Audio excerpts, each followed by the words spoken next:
आकाशवाणी कुछ कह रही है, लेकिन कंस समझ नहीं पाया। एक हफ्ते में कितना दिन है? कंस ने सुना क्या? 8वां साल है। और भैया कंस ने किया क्या? जैसे ही इसको मैसेज मिला, इसने तुरंत एकदम एक्टिव मोड पे आ गया। बहन और बहनोई को पकड़ लिया। कहां ले गए? जेल में बंद कर दिया। और किया क्या बाबा? इसने ये किया कि इसने सोचा हम सारे बच्चों को मार दें। यही तो किया चतुर्वेदी जी। देवकी के कितने बच्चों को मारा कंस ने? बताओ।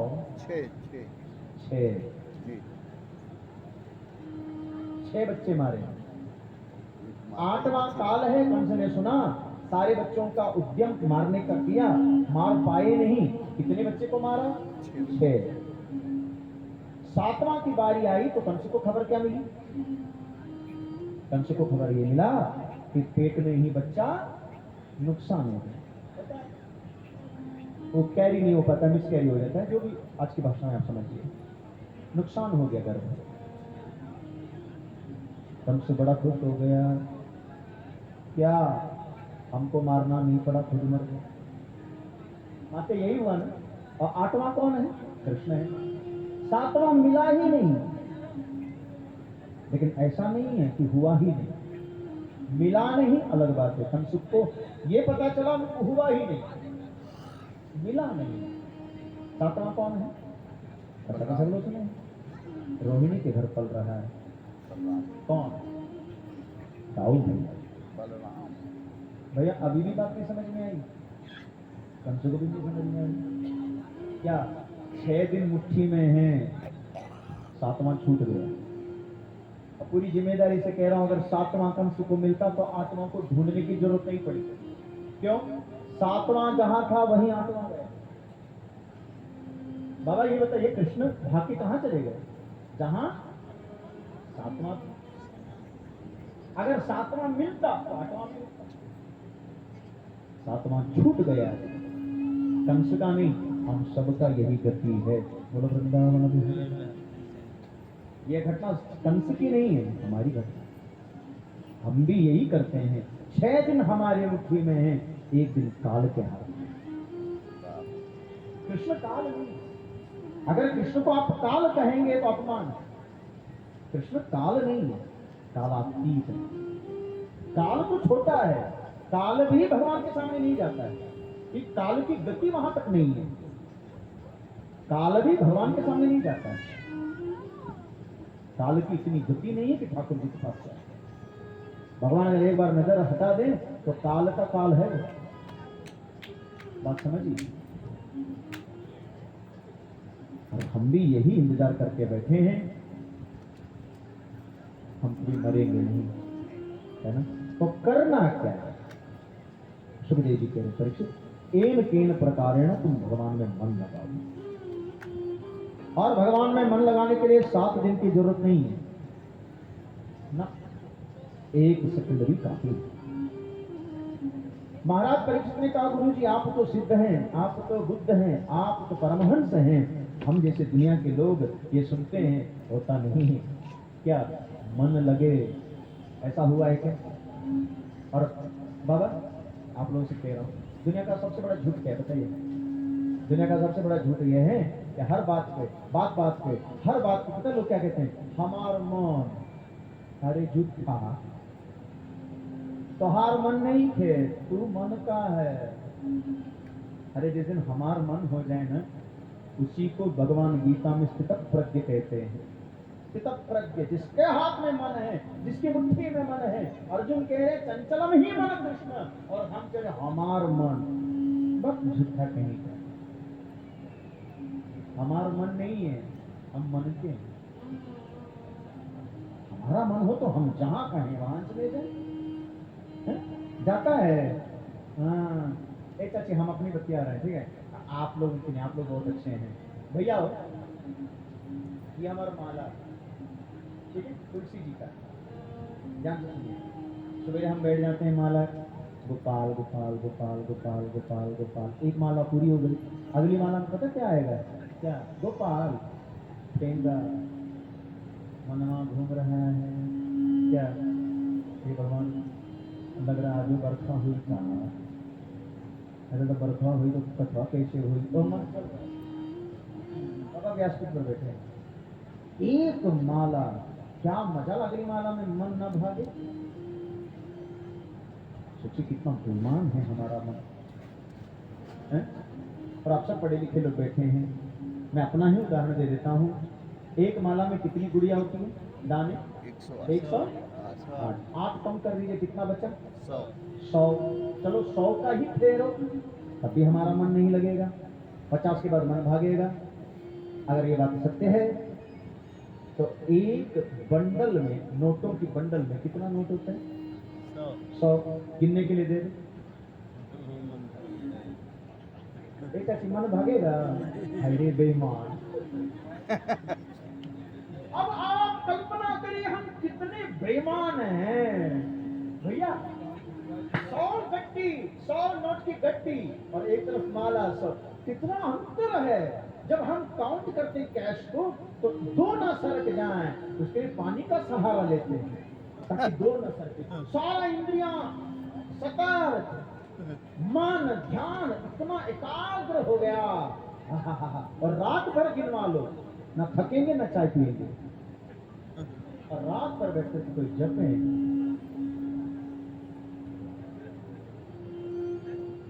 सोचिए आप, मन ही नहीं लगेगा।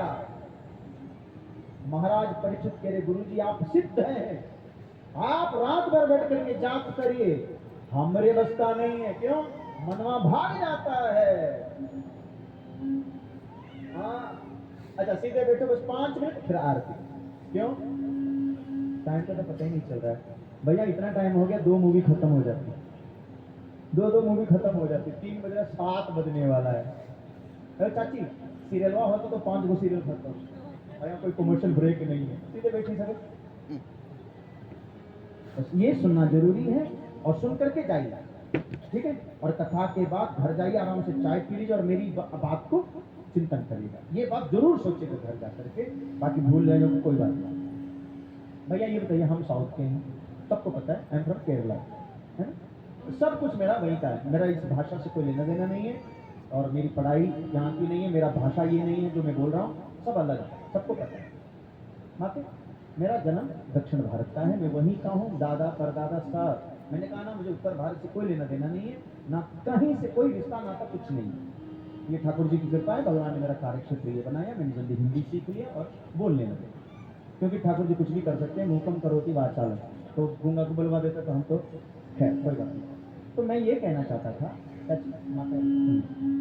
माते हमारे यहाँ दक्षिण भारत में एक आइटम बनता है खाने का, सब लोग जानते हैं, पता है बाबा क्या है? अरे भाई इडली डोसा, इडली और डोसा, ये वहां का प्रसिद्ध भोजन है हमारे देश का। और अगर हम वही पूर्वांचल में आ जाएं, अरे बाबा बाबा ना मतलब फिर मुंह में पानी आ जाएगा, कथा कुछ छूट जाएगा। बाबा ने बता ही दिया। और बाबा केवल लिट्टी नहीं, उसके अंदर घाटी भी। और व्यासपीठ पर बैठा, जब हम जाते हैं घर यहाँ से तो रास्ते के लिए हम यही बनवाते हैं, इसलिए बोलते बढ़िया घाटी भर के फिर 2-4 दिन चले लाओगे, हम बढ़िया चने का सत्तू हो। कहाँ देखो कथा में से भाग गया, एक तो भूख वैसे भी लग रही है 4 घंटा। फिर वापस आते हैं, श्री वृंदावन बिहारी लाल, बढ़िया चोखा हो, एक अच्छी गाढ़ी गाढ़ी दाल हो, उसमें टमाटर से फ्राई किया हो, ओहो अच्छा लगेगा ना? क्यों? वो यहाँ का है, इडली डोसा वहाँ का है। अब पॉइंट में आते हैं, कोई इधर उधर की बात नहीं, सीधी सीधी बात, अगर आप लिट्टी चोखा ले जा करके हमारे यहाँ को बुढ़ों को खिला दें, नहीं खाएंगे, बस समझ रहे हैं? अच्छा इडली डोसा ला करके वो जो पीछे बाबा लोग बैठे हैं, जिनको बिल्कुल पता ही नहीं कौन चीज है, तो दे दीजिए, तो वो पूछेंगे ये क्या हो, नहीं अच्छा लगेगा। क्यों नहीं अच्छा लगेगा? हमने जो खाया है भैया उसी में टेस्ट आएगा। उसको संस्कृत में रस कहते हैं। रस माने टेस्ट, स्वाद। आपको प्रिय वही है जो आपने बराबर खाया है। हाँ ना? अगर आपका मन भजन में नहीं लग रहा है, सुखदेव जी कह रहे हैं परीक्षित तुमने अभी भजन का रस लिया है। जब जब तुमने जन्म लिया, जिस चीजों में तुम्हारा मन लगा वही तुम अब भी कर रहे हो। क्या बढ़िया सूत्र है ये, घर में जाके सोचिए। अगर तुम्हारा मन दुनियादारी में लगा है, यकीन मानो तुमने कभी भी भजन किया नहीं। क्योंकि जिसको लिट्टी चोखा पसंद है वो कहीं भी जाएगा तो लिट्टी चोखा ही खाएगा, बनवाएगा, घर में बनाएगा, उसको अच्छा ही नहीं लगेगा। और महात्माओं को दुनियादारी से कोई लेना देना नहीं है, उनका मन भजन में लगता है। क्यों? जब जब जन्म लिए तब उन्होंने वही स्वाद लिया है जो इस बार भी ले। भैया आपने उसको टेस्ट किया ही नहीं, और जिस दिन भजन में टेस्ट आ गया, भजन में रस आ गया, भजन में स्वाद आया, फिर दुनिया को छोड़ने की जरूरत नहीं है, अपने आप छूटता जाएगा। और वृंदावन बिहारी हमको रस कहाँ मिल रहा है? दुनिया में मिल रहा है। लेकिन महात्माओं को जंगल में रहते हैं, वो कोई सुख नहीं है, कोई सुविधा नहीं है, कोई भोजन की व्यवस्था नहीं, लेकिन बाबा भजन में मन लगता है। और जब भजन में मन लगता है ना चाची, तो दुनिया पीछे छूट जाती है। फिर ना कोई सुख की कामना, ना कोई सुविधा की चिंता, भोजन की चिंता भी नहीं, कुछ। पर कितने का गुरु जी आप धन्य हैं। ठीक है, हमने रस अभी चखा नहीं है, तो भगवान के भजन में रस कैसे आएगा? भगवान में मन कैसे लगेगा? रस कैसे बढ़ाना है? तो सुखदेव जी ने दूसरा सूत्र दिया है। ये दूसरा सूत्र सुन लीजिए, आरती होगी। आप सब पढ़े लिखे लोग बैठे हैं, माते ये बताइए 3 बजे कथा शुरू हुई, हाँ कितना बज रहा है? 7। 4 घंटे आप बैठे हैं, हमें उठने का मन नहीं किया, ना भूख लगी, ना प्यास लगी। 4 घंटा क्या हम बैठ करके माला जप सकते हैं? कभी नहीं जप सकते, है ना? तो भगवान राम शबरी माता से नवदा भक्ति बताया। हाँ, तो नवदा भक्ति में पहला और दूसरी भक्ति कौन सी है, याद है आपको? चलो मानस में सुनते हैं।